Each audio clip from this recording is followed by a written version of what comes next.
During the night of December 2nd, 1985, a handful of witnesses from varying states, countries, and provinces would report a celestial event undocumented by most astrologists at the time, including those of the IAU, the International Astronomy Union.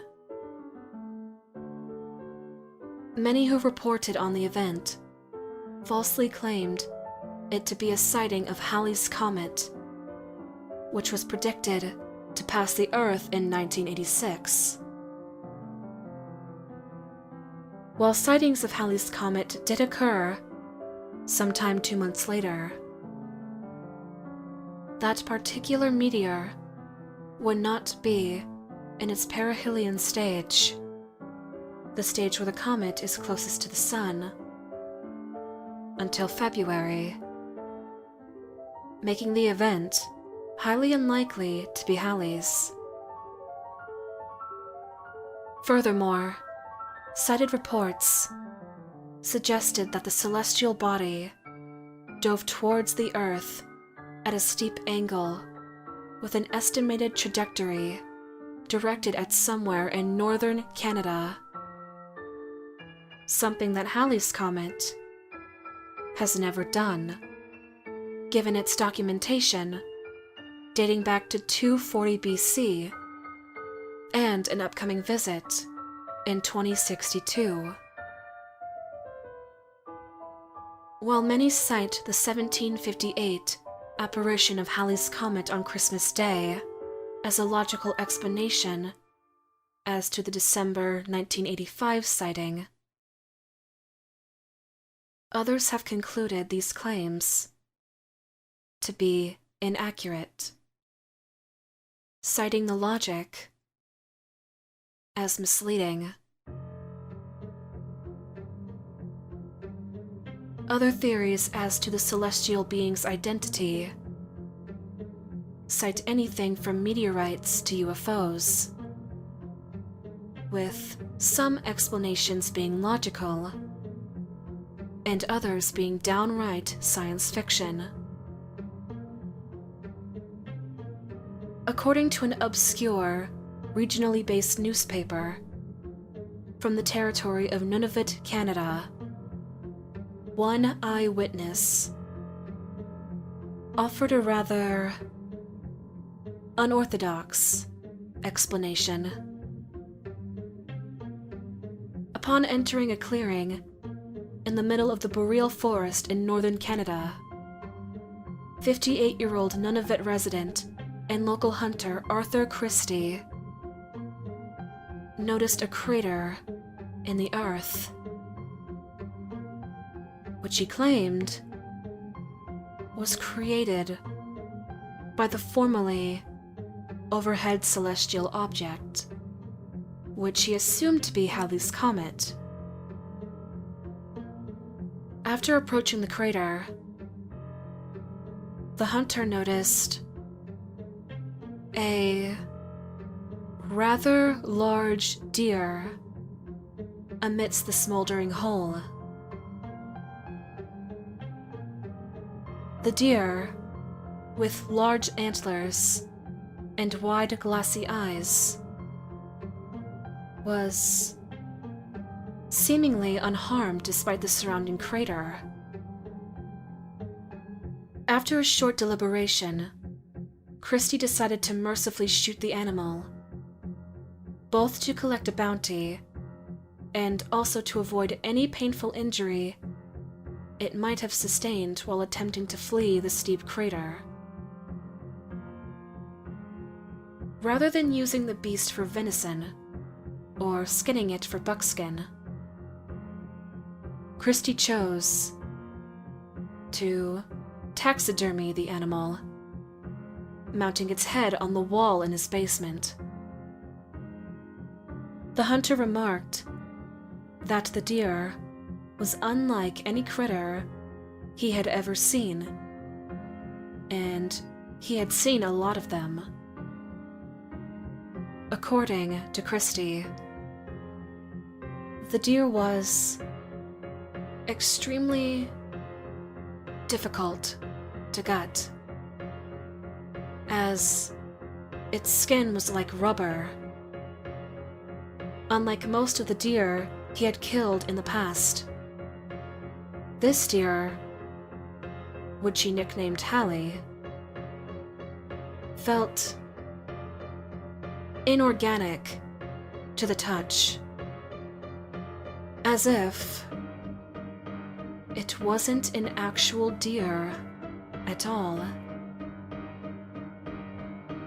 The animal, despite the bullet wound directly through the skull and cranial cavity, appeared to never stop breathing or blinking, despite its clinical death.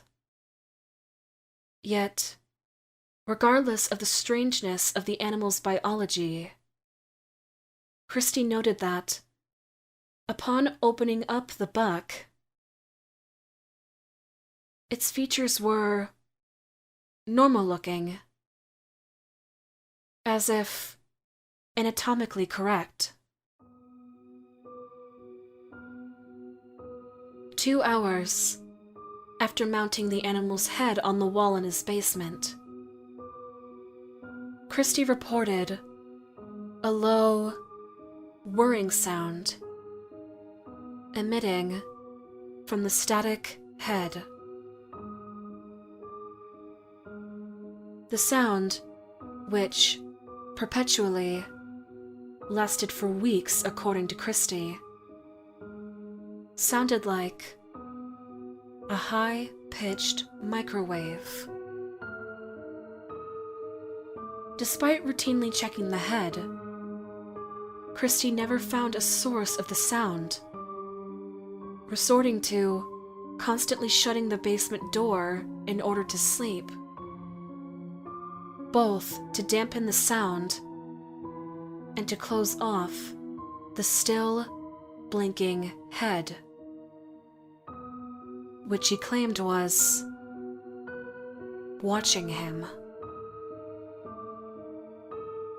Many rumors began circulating regarding the strange phenomenon as word around the Nunavut area and greater parts of northern Canada took credence. In the face of all the attention the mysterious head was garnering, Christie refused to publicly show off the deer, being the private and isolated man that he was. Many assumed that, due to his media resistance, Christie was likely a fraud. However, the hunter offered a different explanation. It might be a satellite, Christie claimed. It's been watching us, I think. And I don't want it to hurt anybody.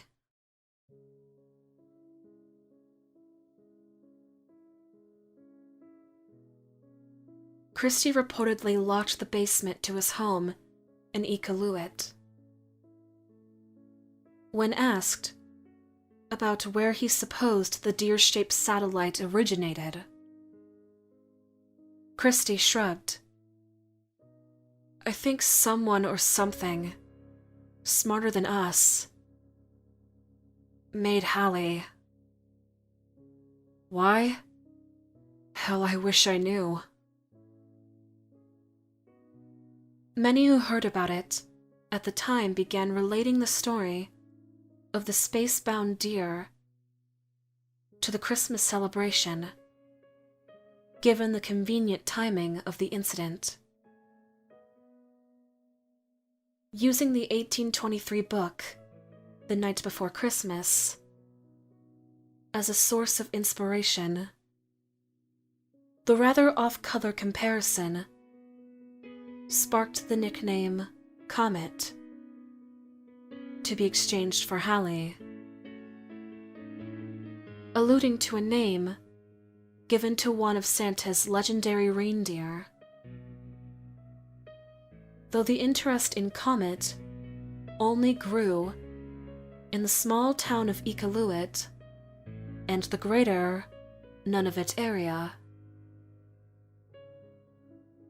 The story would take one final sharp and unexpected turn. Arthur Christie was reported missing on December 25th, 1985. The local Iqaluit police commented that foul play was an unlikely possibility, as there was no evidence of a break-in. No theft was reported from Christie's residence, except for the disappearance of the Comet head, which was never discovered. Some claim that Christie fled with a taxidermized animal, fearful to be discovered as a scam artist. Others believe Christie was abducted, having been targeted by Comet's creators. Who or what might have taken Christie remains a mystery to this day, as Arthur Christie was never seen again. Moreover, many who believe in the more fantastical theories surrounding the celestial deer, such as its ties to the legend of Santa Claus, believe Comet was not the only one in existence.